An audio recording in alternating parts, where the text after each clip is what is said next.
हमने कोई हार नहीं मानी है, ना हम हार मान सकते हैं। बहुत जल्दी मध्य प्रदेश और हरियाणा में मेरा प्रवचन होगा, और मैं जब जाऊंगा तो मैं वो घोषणा के सहित वहां पे चैलेंज करूंगा कि जो भी आना चाहता है हमसे आके वार्तालाप कर ले, हम खुले में वार्तालाप करने के लिए तैयार हैं। और वो स्वर्ग के दर्शन कराने के 1-1 लाख रुपए, 11,000 रुपए, 9,000 रुपए, अलग अलग तरह की फीस लिया करता था। इतना पाखंड रामपाल ने रचा रखा था। संत रामपाल के कारनामे जितने भी सुनते चले जाओगे उतनी बड़ी आश्चर्य, हमें भी आश्चर्य होता है वो किस तरह के पाखंड का रचा करता था और तुम लोगों का किस प्रकार से मूर्ख बनाया करता था। और ये वीडियो बना रहा है कि हम हार गए। हम बिल्कुल नहीं हारेंगे। क्यों हारेंगे? हारने की कोई वजह ही नहीं है, क्योंकि तो खुद हारा हुआ है। कुरान के अंदर साफ साफ लिखा हुआ है, जो अल्लाह को नहीं मानता, जो दीन को नहीं मानता, वह काफिर है और उसको कत्ल कर देना चाहिए। कि मुसलमानों का थूक, मूत और भूख खिलवाने की इस संत रामपाल ने पूरी तैयारी कर रखी है तुम लोग। और भैया खूब खाओ जा। हमने कोई हार नहीं मानी है, नाम हार मानेंगे। हार तो तुम्हें स्वीकार करनी पड़ेगी। आदरणीय कबीर पंथियों, आपके समक्ष में कुछ बातें जरूर रखना चाहूंगा। अभी मेरे शिष्यों ने मुझे कुछ रामपाल द्वारा, इस पाखंडी रामपाल द्वारा ये बताया गया कि उसने एक वीडियो हमारे ऊपर बनाई है, जिसमें उसने लिखा है, हमें पाखंडी बोला है और उसमें लिखा है कि करारी हार हुई है हमारी। सबसे पहले तो मैं ये बताना चाहता हूँ आप लोगों से कि यही झूठ बोल बोल के उसने आपके इस पूरे समाज को भ्रमित करके रखा हुआ है। मैंने कोई हार नहीं मानी है, ना मुझसे कोई डिबेट हुई है, ना मैं हार मान सकता। और मुझे जो पाखंडी कहा जा रहा है, कुछ अपशब्दों का प्रयोग करा जा रहा है और ब्राह्मणों को लेकर भी बहुत अपशब्द बोले जा रहे हैं। कुछ ऐसे मैंने सुना है, कुछ लोग हैं जो ब्राह्मणों को अपशब्द बोल रहे हैं। आपने देखा होगा कि हम यहाँ जातिवाद को समाप्त करने के लिए बैठे हुए हैं, हिंदू धर्म को की रक्षा के लिए बैठे हुए हैं। आज तक हमने कभी भी किसी को जाति सूचक से गाली देकर या अपशब्द देकर हमने कोई बात नहीं करी, क्योंकि सब हमारे अपने हैं। यही हमने अपने गुरुओं से सीखा है। और जो गालियां दे रहे हैं उन्होंने क्या सीखा है, ये सबसे पहले तो उन पे ही ये जाहिर होता है। ठीक है, अब दूसरी बात ये आती है कि हमने कोई हार नहीं मानी है और ना हम हार मान सकते। हमने बुजुर्गों से ये सुना हुआ है कि कुत्ते तो भौंकते रहते हैं, तुम अपने मार्ग पे चलते रहो। और आप लोगों के जीवन में भी जब जब सत्य के मार्ग पर कोई चलेगा तो कुत्ते जरूर भौंकेंगे, लेकिन आपको उनकी तरफ नहीं देखना है और सत्य मार्ग की तरफ देखना है। हमारी लड़ाई धर्म और अधर्म के विरुद्ध है।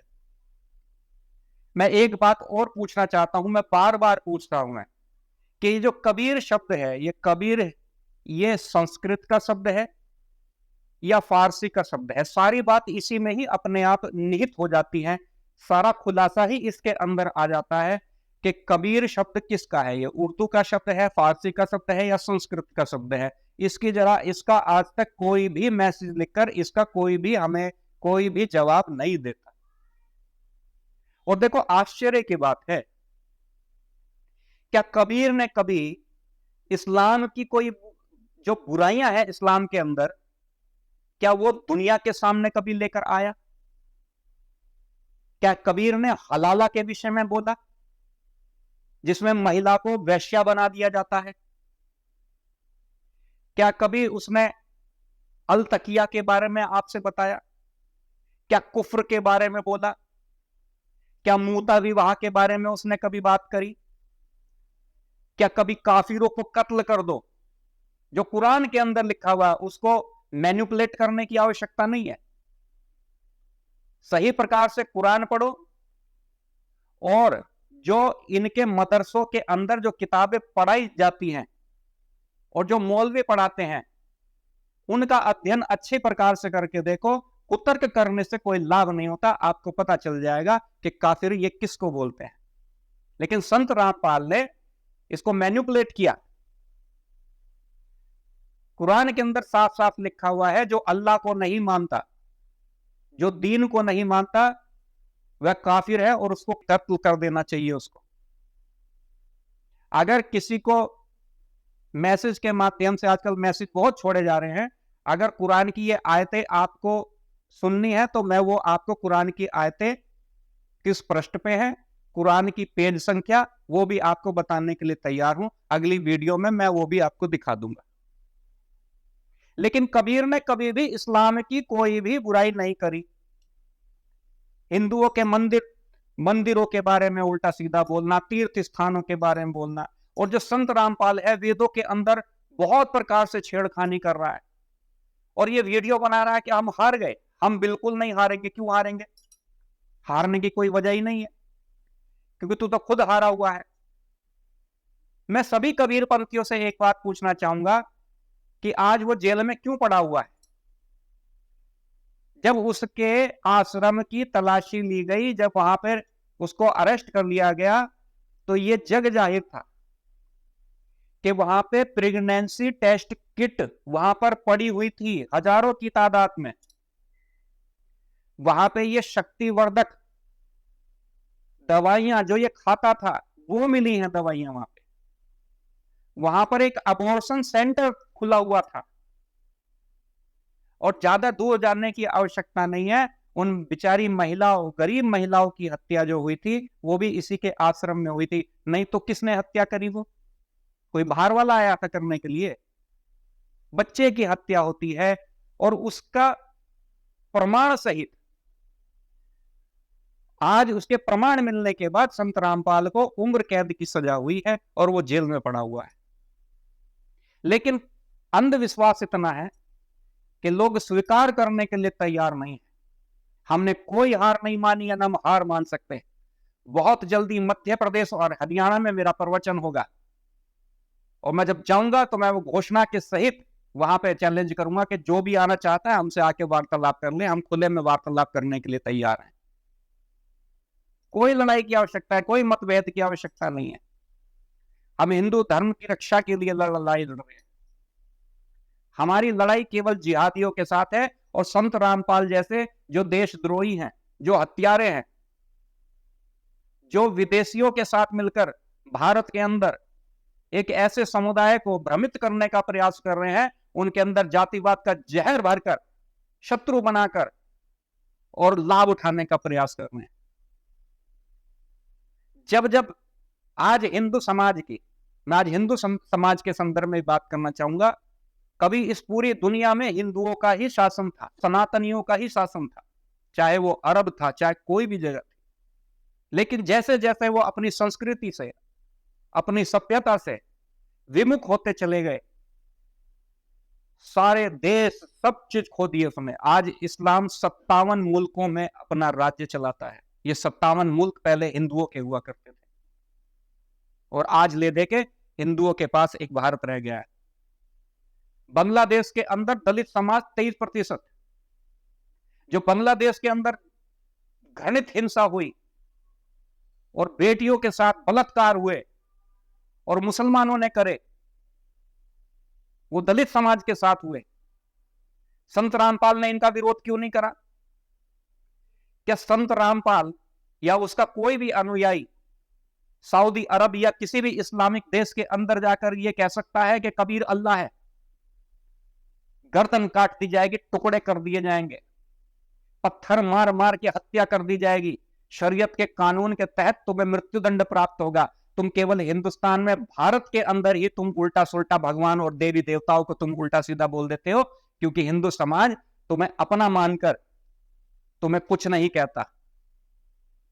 जाकर देखो, बाहर जाकर है, अगर है तुम्हारे संत रामपाल में हिम्मत, तो अब तो वो जेल से कभी जीवन में कभी बाहर नहीं निकल पाएगा। ये लोग कभी बाहर नहीं जा पाए, इसलिए इन्होंने इस्लाम का प्रचार करा, क्योंकि इन्हें पता था कि तुम भारत के अंदर रहकर हिंदुओं को कितनी अपशब्द बोलो, देवी देवताओं को कितना ही अपमानित कर लो,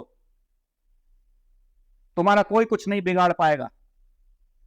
इनकी इतनी हिम्मत नहीं थी कि ये बाहर जाकर किसी को एक शब्द भी बोल सकें, क्योंकि इन्हें पता था मार दिए जाओगे।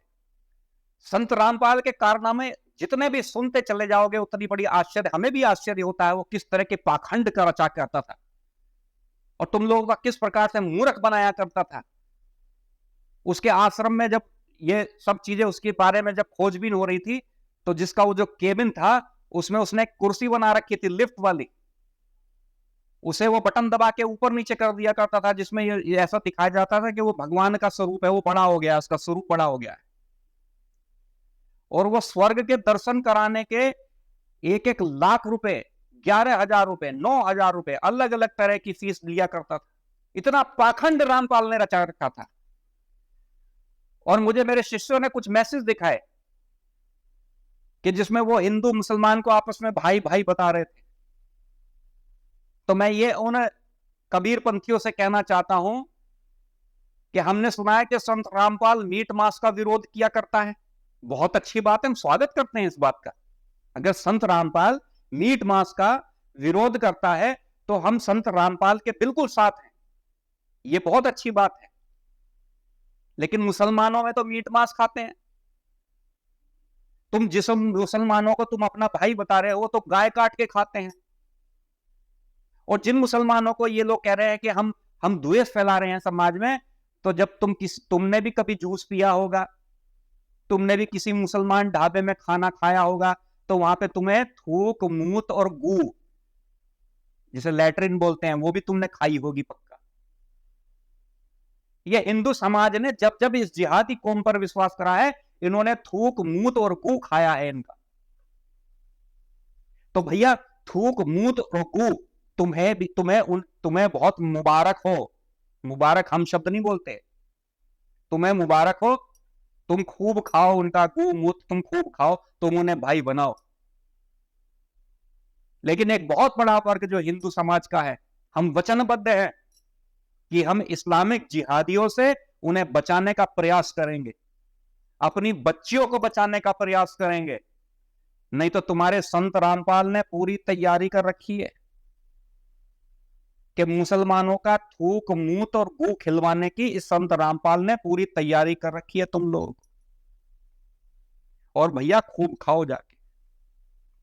लेकिन फिर अंत में एक बात मैं अवश्य कहना चाहूंगा और अपनी बात को विराम दूंगा कि ये झूठी वीडियो जो तुम्हारे सामने बनाकर दिखाई जा रही हैं, ये उसी प्रकार से झूठ भ्रम फैलाया जा रहा है जैसे संसार में इसने झूठ और भ्रम फैलाया है। हमने कोई हार नहीं मानी है, नाम हार मानेंगे, हार तो तुम्हें स्वीकार करनी पड़ेगी, ये पक्की बात है।